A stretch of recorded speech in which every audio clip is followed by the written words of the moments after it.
state delegates have vowed not to support Professor Yemi Osibanjo in the upcoming presidential election because he refused to drop petrol money for them. But guy, you know, try. You're supposed to show boys love once in a while now. Anyway, this and more will be discussed in today's episode.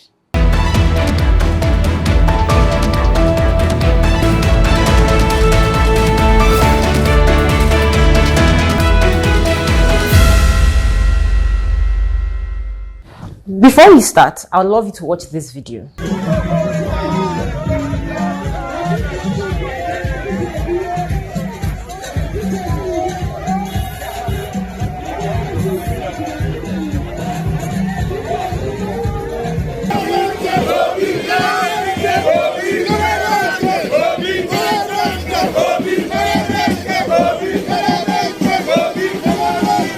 The video you just watched is a rally that took place on the 21st of May 2022.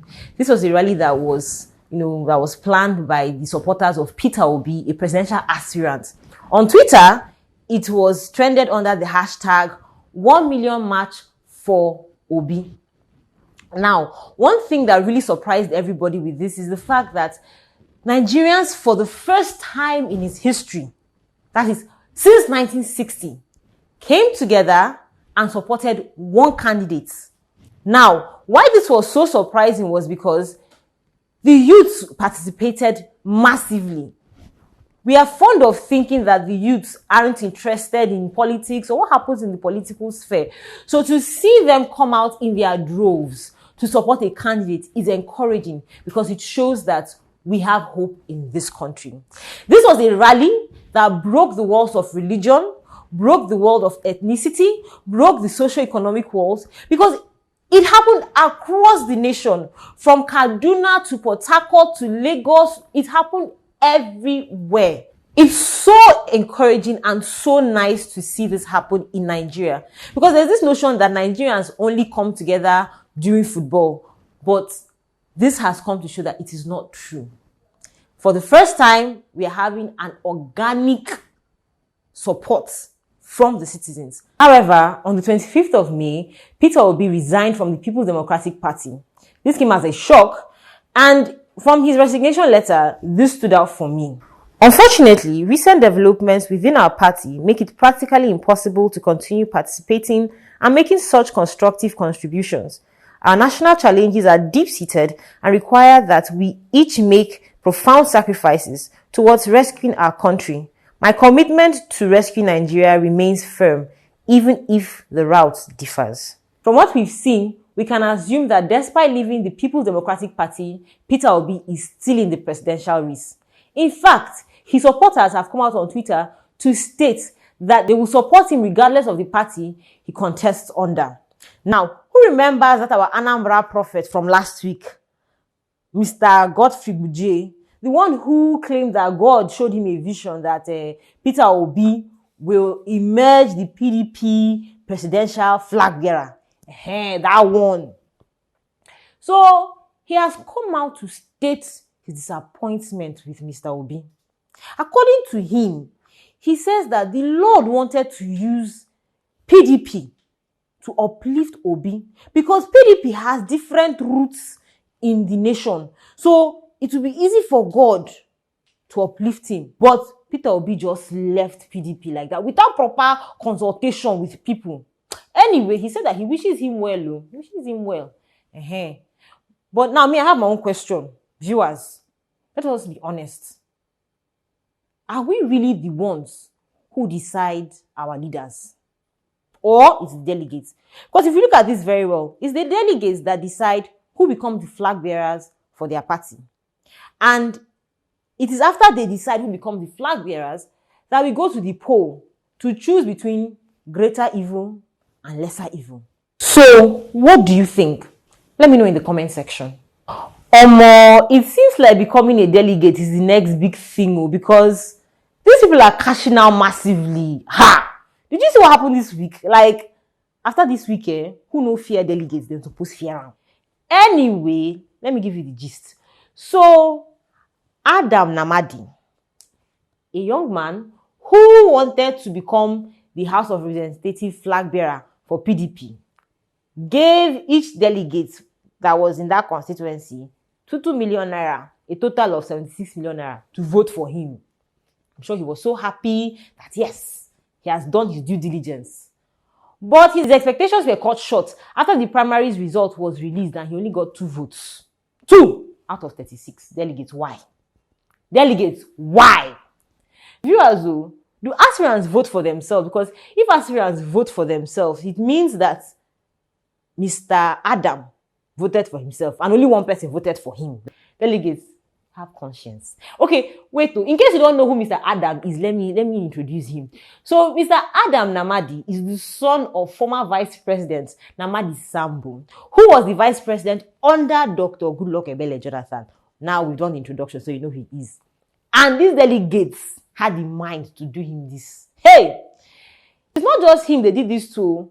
One Dr. Philip in Delta State, who was also vying for the House of Representative office in Delta State. After the primaries results were released, he fainted in a live interview. But wait though, the journalists that had in mind to carry camera and mic and meet a man that just lost a primaries election, do you have conscience? No. Answer yourself now. Do you have conscience? Anyway, nothing has been said about whether he dropped money or he did not drop money. But if it was because he dropped money, that's why he fainted. Baba, you can only imagine how much he dropped too, because delegates, I hail you now. Now, the delegates of Osun State have come their own. They have said that they will not support Professor Yemi Osibanjo in the 2023 election. Lie, they will not support him. That he did not drop petrol money after consultation visit. In fact, so that it does not look as if I'm the one just saying this. Look at this picture that one of the delegates posted on his Facebook page. Looking at that post that he made, he clearly stated that the delegates were not enthusiastic about Professor Yemi Osibanjo becoming the president. He clearly stated that the energies were low. So, why are they now angry that he did not drop petrol money? In his words, Professor Yemi Osibanjo noticed the energy and went away with his dollars and did not even drop petrol money for us, the delegates. Wow. It's the petrol money for me. It is the petrol money for me. Before we continue, I'd love you to watch this video. 12, 13, 14, 15, 16, 17, 18, 19, 20, 21, 22, 23, 24, 25, 26, 27, 28!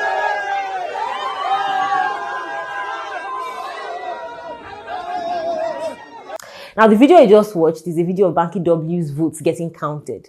In case you don't know who Banky W is, he's that very fine musician that sang, "Will you be my lover? Yes, no, yes, no, yes."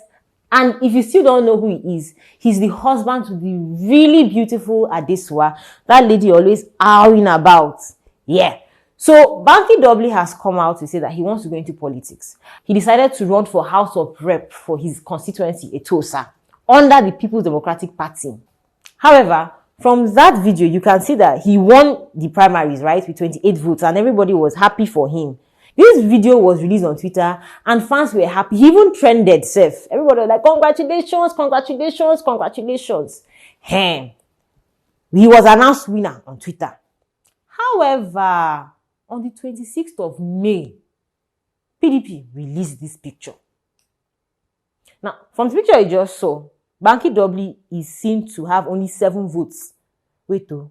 It's not 28 votes we had in that video. I mean, my ear is not functioning well. Hey, PDP. How did the calculation or the mathematics change from 7 times 4 equals 28 to 28 divided by 4 equals to 7? How did that mathematics change? Maybe I didn't do the mathematics very well in secondary school. That's why I'm having some difficulties. But I beg, didn't you people also hear the 28 votes?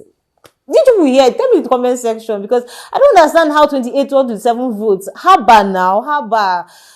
You should be having conscience in this country now. Anyway, we'll see how this plays out. Because there's more to this story. There's really more to this story.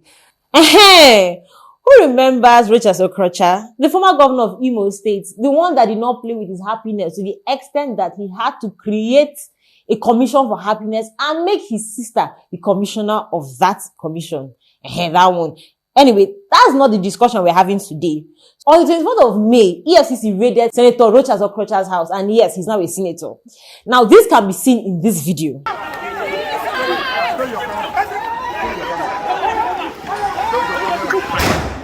Journalists.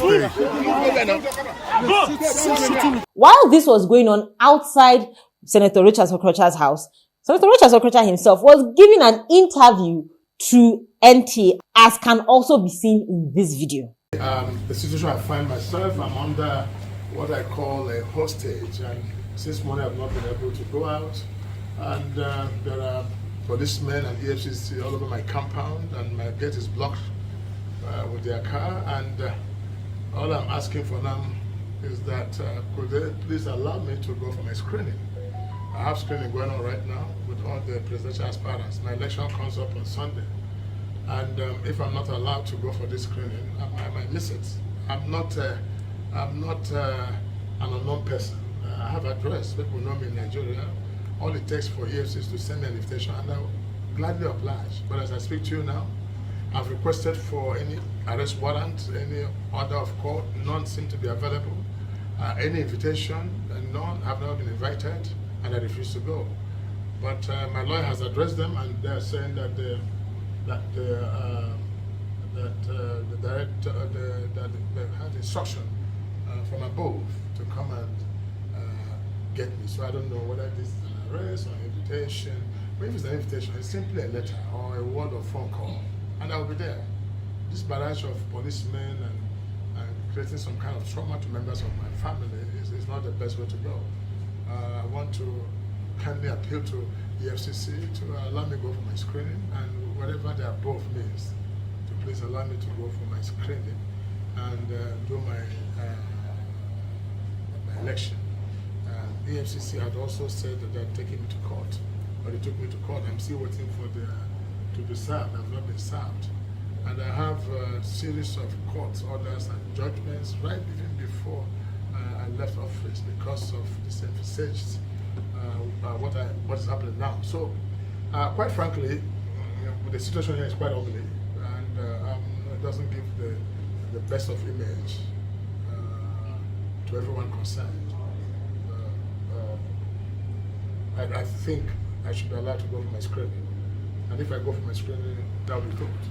I won't run away, and I can present myself anytime. I don't know what's the urgency of the matter that I'm not going to run away, assuming there's something really. But whatever it is, I'm waiting. I'm told they have remobilized, and they will soon forcefully get themselves into my house and possibly my bedroom to whisk me away and to get me arrested.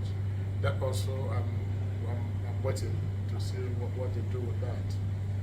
Thank you. Okay. Now, Senator Rochas Okorocha kept EFCC outside his house for up to 6 hours.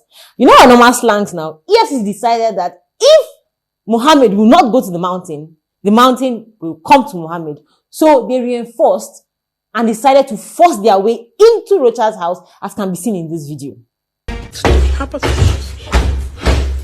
can get on the floor. See that, get on the floor. Yeah, put that down. Lie down. He said no.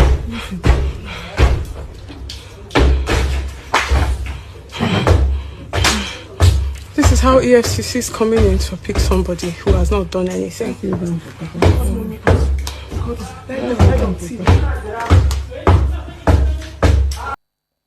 Okay.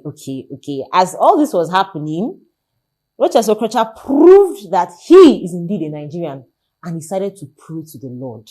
As can also be seen in this video. I'm not just talking. Please come for my rescue. Come and help me, my Lord, my God. Come and help me, my Lord, my God. Come and help me, my Lord, my God. Come and help me, my Lord, my God. Come and help me, my Lord, my God. Come and help me, my Lord, my God. No. I thank you, mighty God. Okay, thank you. Can you open this door? Don't you open it? Now, EFCC, we applaud you for doing your job. Yes? But Why is it that of all the days you could have picked to arrest Rochas Okorocha, it was the day he had a presidential screening? Why? Why? What was so special about that particular day? EFCC. Now, EFCC actually justified their actions by saying that they had invited Senator Rochas Okorocha in January for an interview at their office, but he did not honor that interview. Now, if you listen very well to the clip that was earlier played, you would hear where Senator Rochas Okorocha said that he was not called for any interview, and this comes as a shock to him. Okay. Now, who is lying and who is telling the truth? We don't know. Anyway, we will see how this plays out in the coming days. Meanwhile, EFCC, why did you break into his house like that?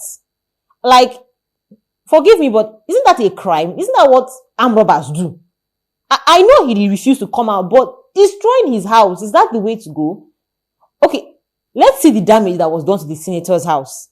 Please, just give us an account of what happened. Okay. They could not open from here.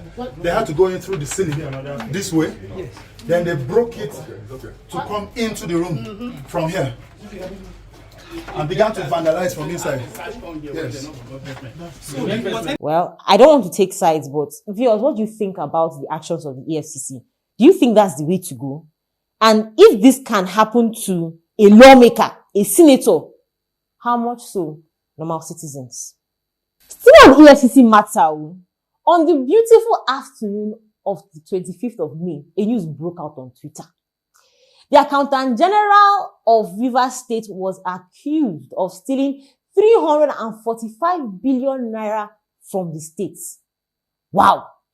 Everybody was talking about it. It trended. People were showing their frustration. People were talking about how they're not surprised. People were, making reference to the 80 billion that was stolen and the 45 billion that was stolen. And everybody was like, so there's money in this country. Anyway, in the midst of this conversation, one thing stood out. EFCC declared Mr. Fubara, who happens to be the Accountant General of the state, a wanted man. They claimed that they could not find him. Interestingly, that same day, PDP was holding their gubernatorial primaries. After the exercise was concluded, guess who won? You got it right, Mr. Fubara. Now, he's a wanted man. How? EFCC, didn't you catch wind of the fact that that was going on? How? Anyway.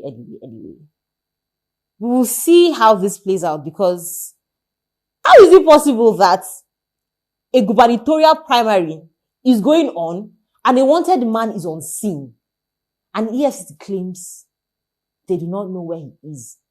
And it's not as if it was behind the door.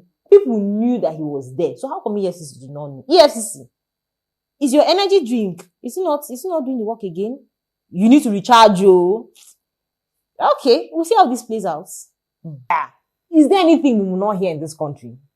The good, the bad, the hilarious. Now, see what's happening in your country. Make you not worry. If you don't already collect your NIN, you get some 5 easy steps and you go take reconnect them. 1.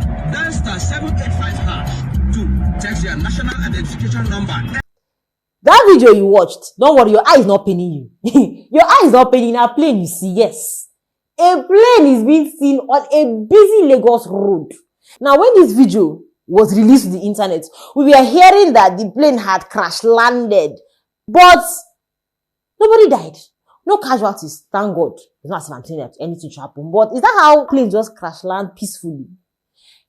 Anyway, the Federal Airport Authority then came out to tell us that no, the plane did not crash land. The plane was being taken from wherever it was taken from to where it's going to be repaired. Now, according to them, it was being towed. Since when they start to play, my people? Since when? It's a new thing. Technological advancement. We're now advancing. How? And of all places to tow a plane, it's on a busy Lagos road they saw. I'm really surprised how that road had space for that plane. But wait to. Let us assume that the plane is being towed. What exactly is towing the plane? People in the comment section, come and intimate us. Come and tell us. What exactly is towing that plane? Is it another plane? Is it a downfall bus? Because, hey, Jesus Christ. Nigeria, you will not finish us. You will not finish us. Please, people in the comment section, come and tell us, what can tow a plane? And how did they create space for that plane on that busy Lagos road? People of Anambra State, what exactly is going on in your state? Really? Last year, Dr. Chike Akunyi was killed by unknown gunmen, and we didn't hear anything after that.